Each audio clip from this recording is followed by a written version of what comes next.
Welcome to part 3 of our Blue Jay series in watercolor pencil. Today we will be working on our fence posts. Watercolor pencil lends itself so well to wood textures. We will be applying dry pencil and then blending it and even working wet on wet to add touches of fresh color as we need it. Let's go ahead and get started. This is the reference photo that I'm going to be using. I've included a link for it below along with a video on how to go about tracing it onto watercolor paper.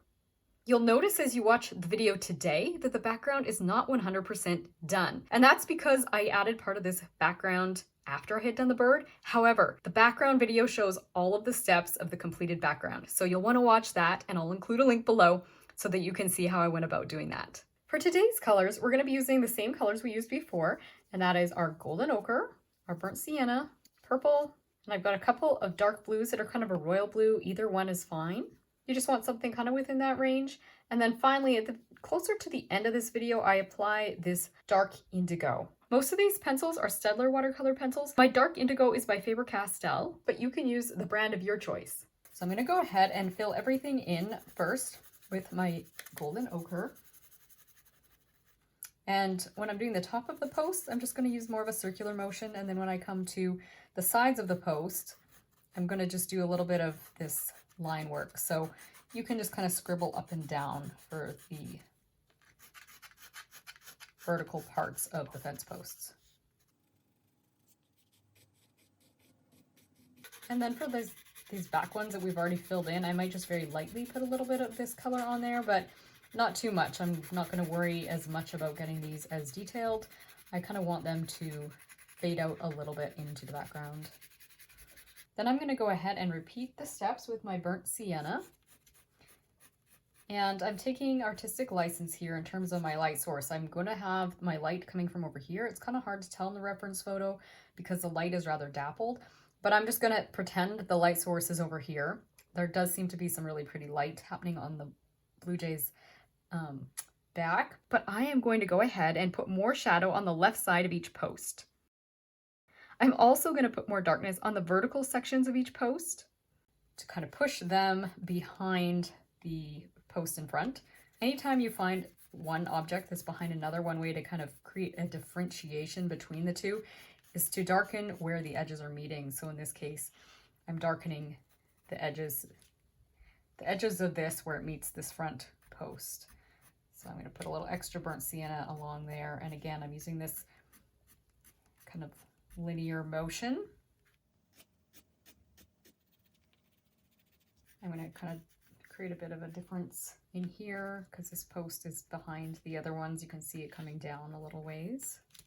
And when you're making your edges meet as well, if you do decide to do any horizontal line along here, you can do it with a little bit of a bumpy kind of motion where you're not being especially controlled. You want to have a little bit of a rigid line so that it looks like the wood is kind of getting worn and a little bit rustic looking.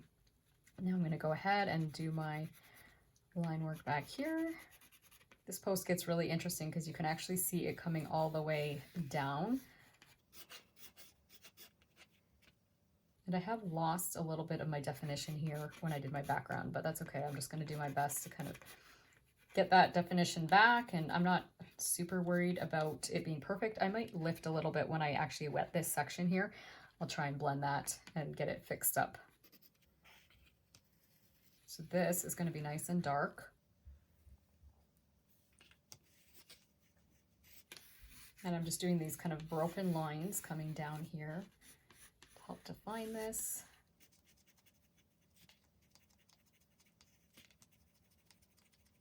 And this was the one I took a little bit of artistic license on, and so I'm just going to come in here and fill this in a little bit more. Next color I'm going to pick up is my purple, and I'm going to really try and push the purple on this side post here. I want this to be nice and deep and rich. And again, I'm going to create a bit of definition along the edges of these ones. I'm using broken lines and also trying to create a bit of a staircase effect with how I come down here.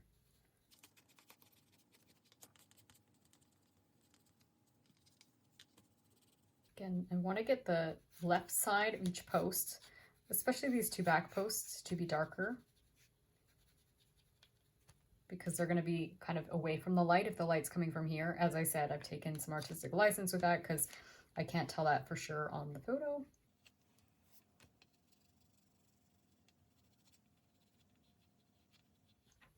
And then finally going on just the very darkest parts where I want to really emphasize that this post is behind and it's in shadow, I will add a bit of blue, and I'm going to just kind of use a broken line where I'm creating a line with pressure and then I'm lifting off that pressure. I cover the broken line technique in more detail in my free 2-part mini workshop on pencil techniques. You can sign up for this mini workshop in the link in the description below. Overall, I'm happy with the fence posts. I kind of think I'm going to want to drop a little bit of shadow on the tops of them to kind of go underneath the bird when I get there, but I might even just do that by lifting a little bit of the pencil off of, or a little bit of the pigment off the pencil. I'll see. I think I'm going to go ahead and wet it right now, and then I'll go from there. So let's grab our water, our paper towel. For blotting, we definitely want to make sure we control our water as we do this. And I'm going to start at the bottom and work my way up. Yeah, that's very bright. Okay, I'm using a lot of water right here because I'm just filling in this one shape. And I'm kind of thinking I'm going to drop a tiny bit of our purple in there just to neutralize that a tiny bit because I feel like that's pretty bright still. So I'm just going to drop a little teeny bit of purple off of my pencil and into this yellow and just let it mingle because I want it just a very soft, subtle, muted effect. I can always mute it a little bit more later. I don't want to overdo it. I think what I might do is start this next shape beside it. Usually I like to leave a little space between shapes that are touching each other, but I might be okay with this one mingling a little bit. So I'm going to go ahead and wet it. Again, the rule is always starting in the lightest parts first, right? And then dragging into the darks. So I'm going to do the lightest section, dragging into the darks, and then I can decide if I've gone heavy enough with my pigments or if I need to come up in with another layer. I don't think I actually got any blue on there. So I'm going to just grab my blue. You know what, I think I should have put some blue into my vertical post. So I'm just going to do a little bit of that in a few places just to kind of knock down the intensity of the orange just a bit because it feels a little bit too intense to me. And I do like how rough the top of that shape is. I think it looks very natural, kind of like a natural wood. So I think, seeing that the blue helped, I might throw just a tiny bit of blue into the vertical sections of my fence post really quick here, because I think that did help.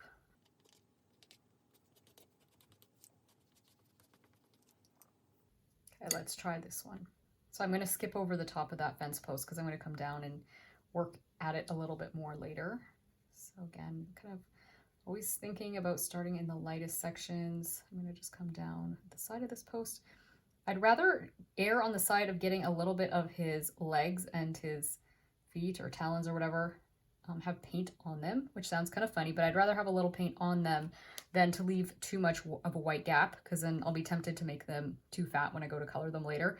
So I'd rather almost like dig into them a little bit with my fence color here, which it'll be fine when I go to add my water or when I go to paint my bird later.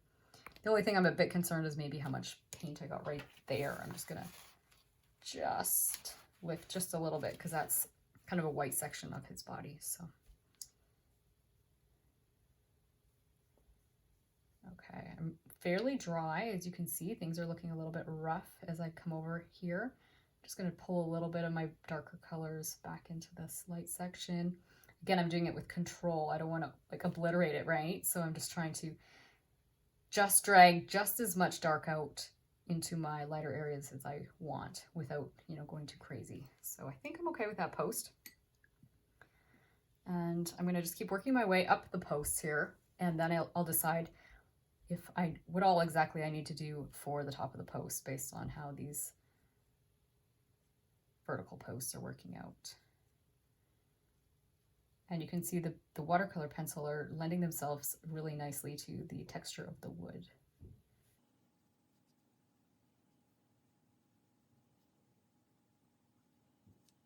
I want to wait and let that dry a little bit before I do this whole section here because it might bleed too much into here. So I'm going to go ahead and work on this back one.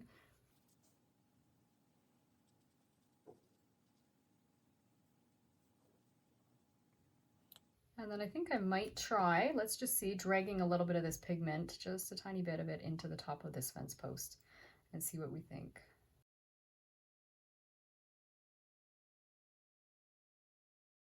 And that's going to create a nice contrast against our nice golden background there. So I'm kind of liking that. So I'll probably wet it and then just throw a tiny bit of my purple again on the top. And maybe a little bit of burnt sienna if it's looking a bit too purple. I do like the look of the purple though. It does add a beautiful contrast to the yellows behind it.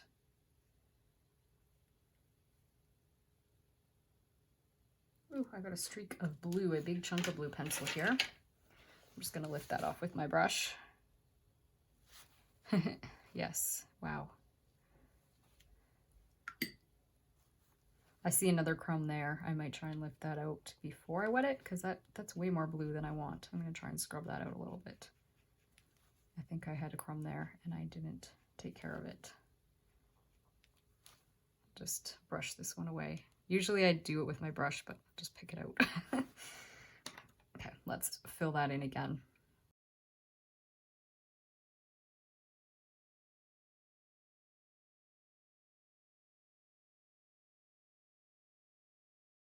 I don't know. I might let this dry and then come in to find that edge a little bit better after, because right now everything's just kind of mushing together and it's looking pretty bad. So when things are mushing like that, it's a good sign that you should just leave it alone, come back when it's dry. So that's what I'm gonna do there. Don't follow me into what just happened. Hopefully you don't have blue crumb there, so you'll be fine. I'm gonna go ahead and wet this shape, and then as I did before, I'll probably throw a bit of yellow or a little bit of purple into our mixture. Might even drop a little bit of burnt sienna on there too.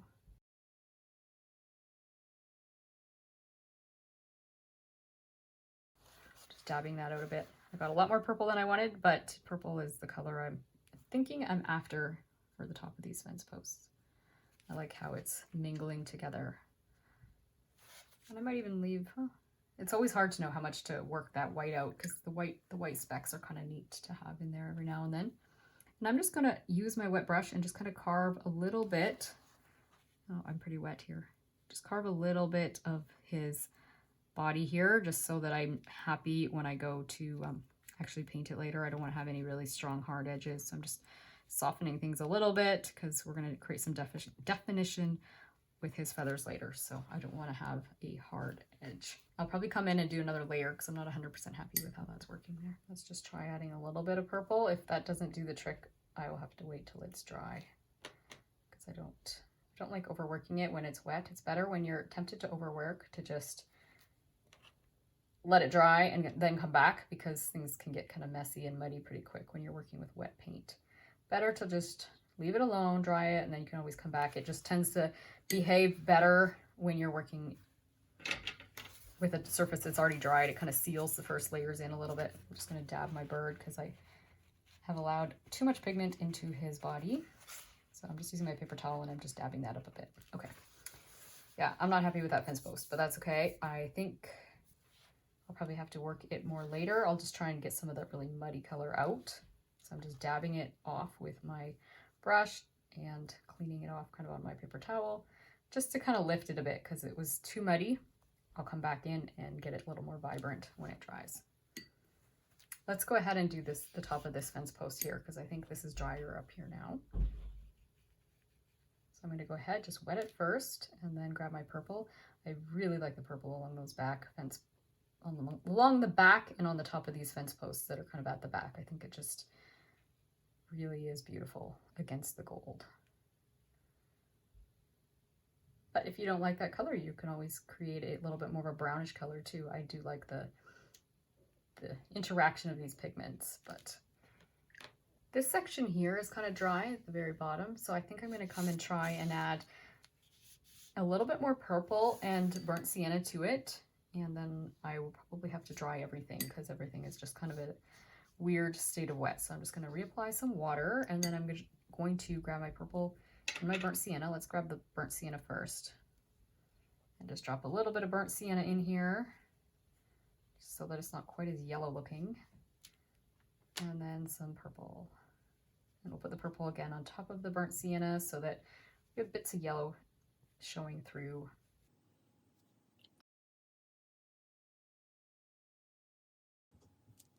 Maybe I will just drop teeny bits of blue here.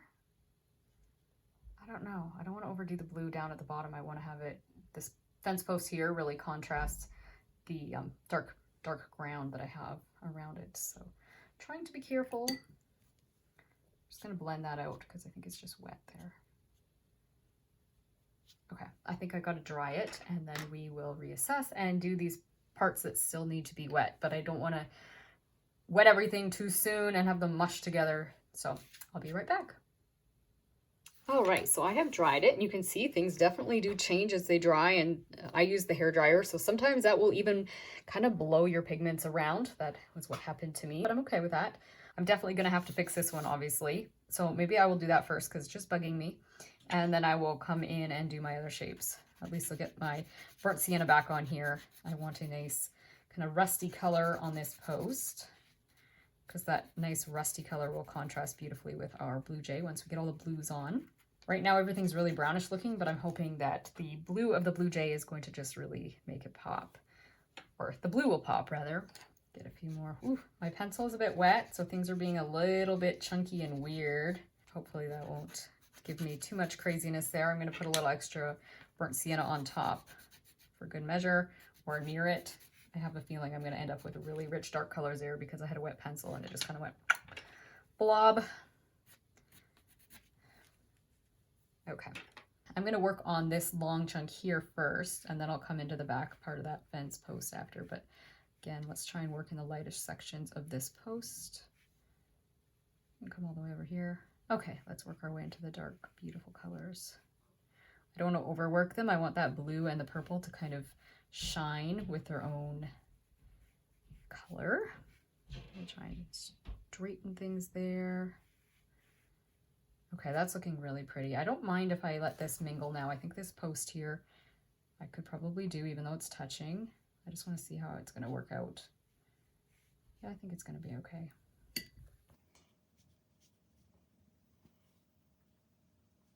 My brush is somewhat dry, but ooh, careful. I'm going to almost paint the bird's body again.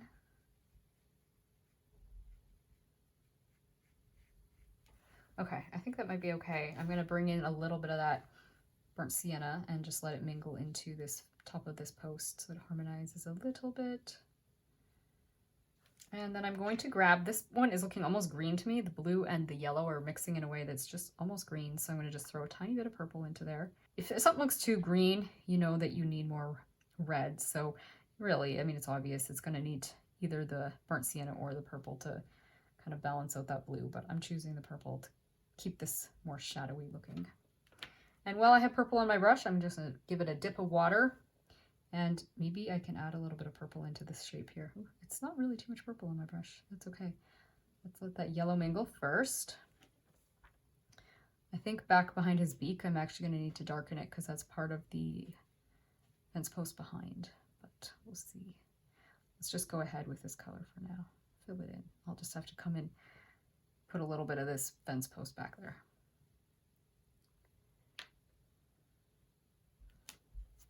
Just a teeny bit of purple. I do like how glowing this one is, but okay, that's good. Just that amount of purple. Then I'm going to work on this post, this flat section here. I'm going to wet it first, and then I will definitely need to use some burnt sienna and some purple and maybe even blue to create shadow under the bird, because he's going to cast a bit of a shadow on the post that he's sitting on. I don't want to overdo it. I don't want to have it mush completely into our background by having it too much of these dark colors. So we'll see how we can do here. Again, I'd rather almost like put paint, fence post paint, if you will, on his feet, because I'd rather not have gaps of white that I'm struggling to fill later. So I'd rather actually work a little closer to him than too far. Especially because I'm working with light colors. If I was using a really, really dark color and his feet were light, then I would not be wanting to do that. But because his feet are so dark and this post top is light, I'm going to get away with it. Okay, definitely I'm going to need some blue in this mix. I'm almost going to lose his feet, and that's okay. I can draw them back in with the watercolor pencil later. And I'll have to look at the reference photo to do that. I guess having a little bit of drawing skills is helpful. If you ever have things that get lost as you're painting, you can draw them back in. But just a small section of drawing like that can be a really good way to get a little bit of drawing practice. Even if you don't think you can draw, you probably will be surprised you could draw his feet in.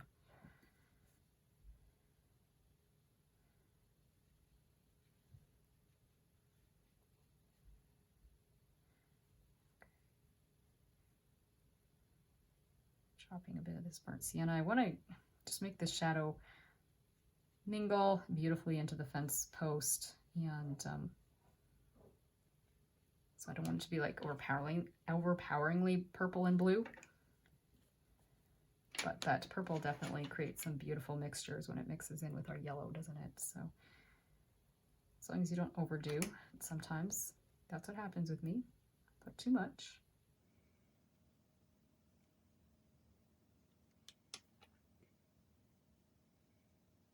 Picked up my blue again, just dropping little bits of blue. Is that okay? Try that. Just kind of made a mess. That's okay.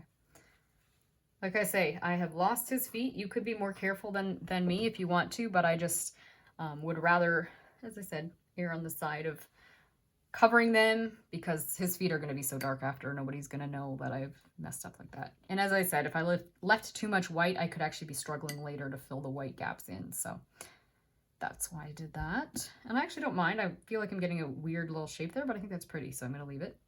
And just come and do this one last long section on this fence post.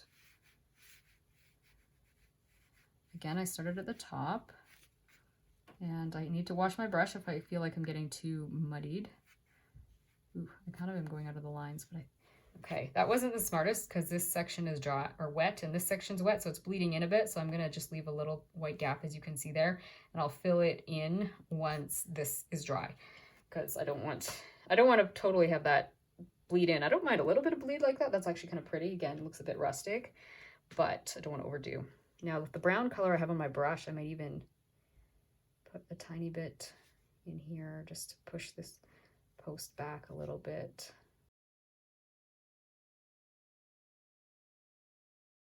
I decided to add this step to my posts after I have already done the bird, but I'm showing it to you now so that you can decide if you want to add it right now. And that's to include a little bit of indigo blue. I'm going to be using the indigo, this dark indigo by Faber-Castell, on our bird.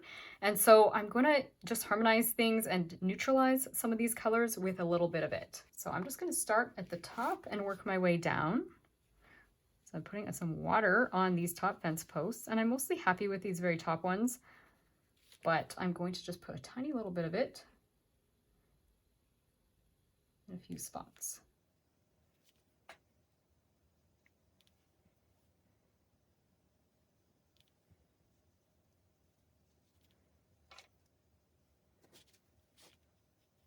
And of course, you can also do what I'm doing and just wait and decide what other colors you might want to add to your posts once your bird is done, or you might decide you are completely happy with them the way they are. So sometimes find that I add colors as I go, or near the end of the painting, I decide, you know what, I need to push something a little bit further, make things a little bit more dramatic. And so that's the sort of situation where I might make a decision to throw something in that I hadn't used up to that point in the painting. But the blue really works nicely for both the bird, and it does harmonize things.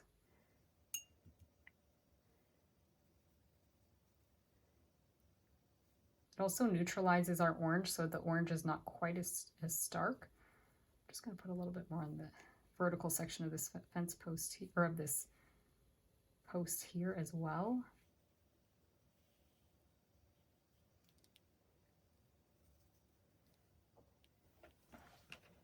I put a little bit of darkness against the bird here. That's going to help make the whites pop a little bit more on his chest.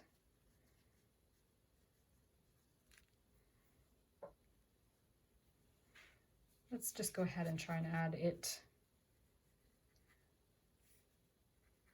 right now. I know I'm kind of wetting shapes that are beside each other, but I think I can get away with it a little bit here.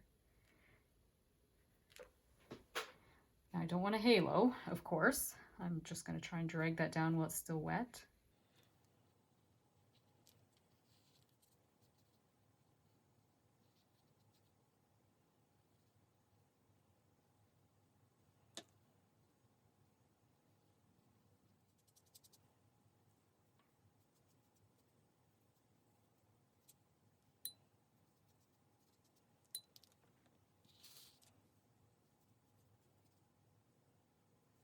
I'm going to try and add some at the base of these posts as usual.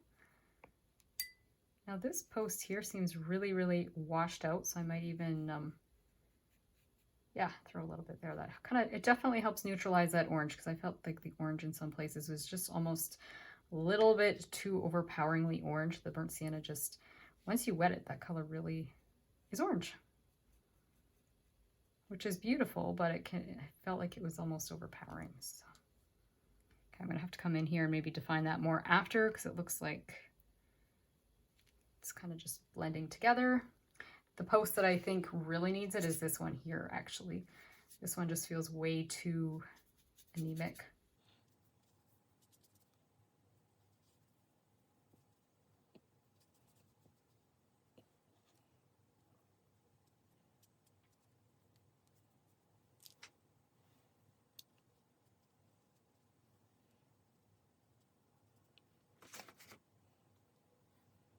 I might even pull a smidgen more of our burnt sienna and mix it into that indigo blue, just to kind of help, again, deepen things a little bit and create a little bit of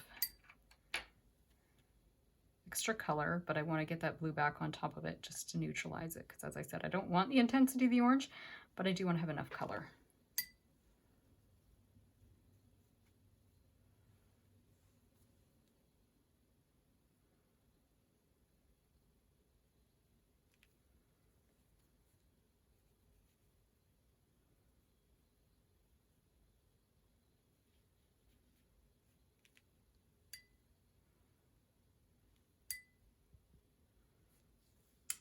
And finally, I'm going to throw some on these larger sections of these posts.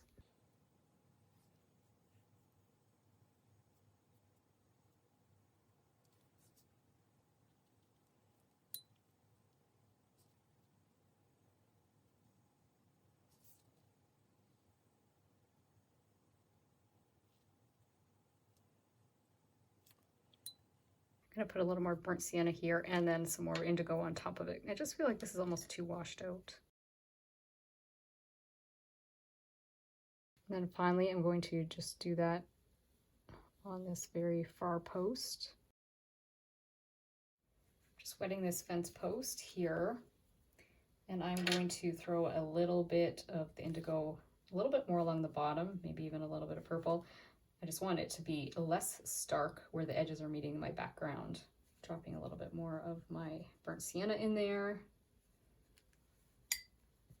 And I might even throw a bit of purple. I don't mind it being light kind of along the top edge, but I want the lower section to just be not as stark because it's drawing a little bit too much attention to itself.